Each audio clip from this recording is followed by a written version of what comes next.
how is it that we avoid things? Anybody? Well, we could stay in bed, couldn't we?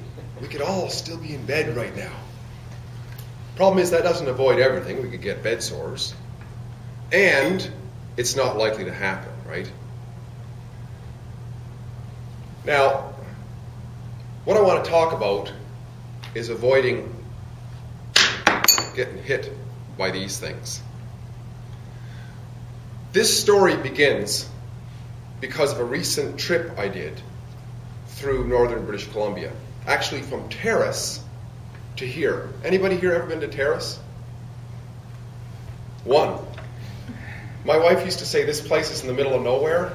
Well, Terrace is much more in the middle of nowhere. It is remote. And the road from Terrace basically to the Alberta border is a single lane road that goes like this and like this. And throughout that stretch of road, this time of year, because that was in January, they use gravel and sand with stones like this on the road for traction, on the pavement, not salt. As a result, almost every vehicle throughout there you look at has cracked windshields. I did not have a cracked windshield. I didn't want to have a cracked windshield. I was driving a fairly larger vehicle with a trailer and therefore wasn't very maneuverable. So I had to quickly figure out how to avoid getting these cracks. I found there was basically 3 ways that I could do this, or at least reduce the chance. The first one I noticed was when especially semi-trucks were coming towards me, there was almost like a shower of stones and sand behind them in their wake, such that when I passed, it would go shh every once in a while. And the speed at which these things can fly, if I'm going 100 kilometers this way, if the truck is coming 100 kilometers this way, it's 200 kilometers an hour, hitting possibly the headlights or the windshield.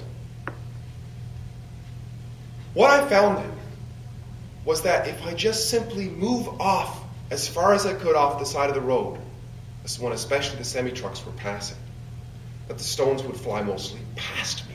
The little ones would hit me maybe. And of course these stones could, I'm not sure where they're coming from, possibly off the wheels, springing up from the wheels, hitting stones on the road, or perhaps just the wake behind, causing them to fly at me. But either way, if I got off, it would reduce their effect. The second way that I found I could avoid getting these rocks is by not tailgating. And of course, we've all been told not to tailgate, right? It's good advice.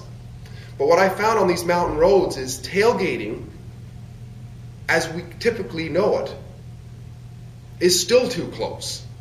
Because what happens is stones get flung up, especially off of big tires, and they go bounce, bounce, bounce, bounce, and then eventually ping off the windshield.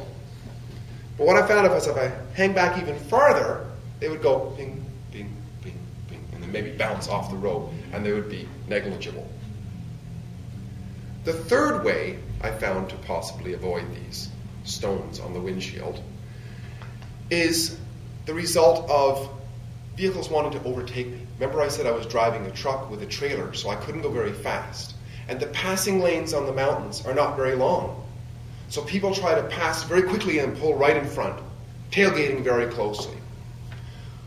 So there's the possibility of getting stones flung when they're passing beside, flying up off the wheels, and then when they pull in front, flying up directly off their back wheels. So once again, I found that if I moved off of the road as much as possible, give them lots of room to pass, the stones would fly past me, and then slow down a little bit, so when they pull in front, there's a differential, and they can accelerate ahead of me, reducing the chances.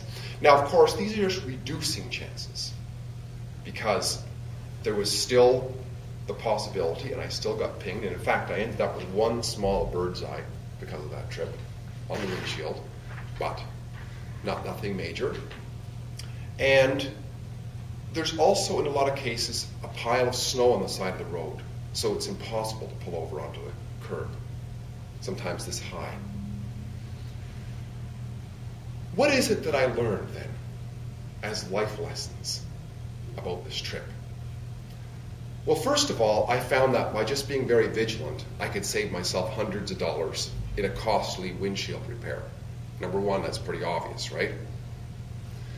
The second thing I learned, though, which was big, and I find it applies to almost everything in life, which is that there are controllables and there are uncontrollables in life. I found, for example, that I can't control that semi coming towards me.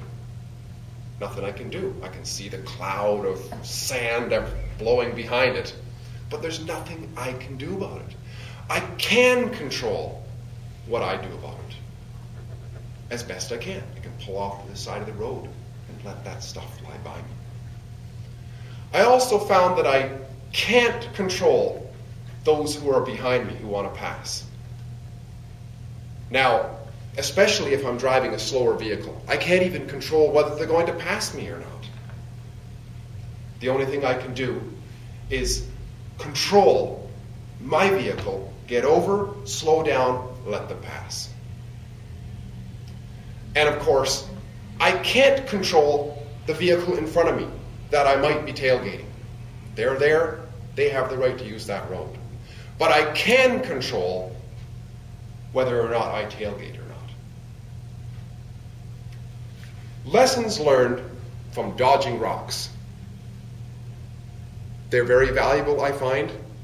They can save me a costly windshield repair, and they get me to realize that there are controllables and uncontrollables in life. Madam Toastmaster.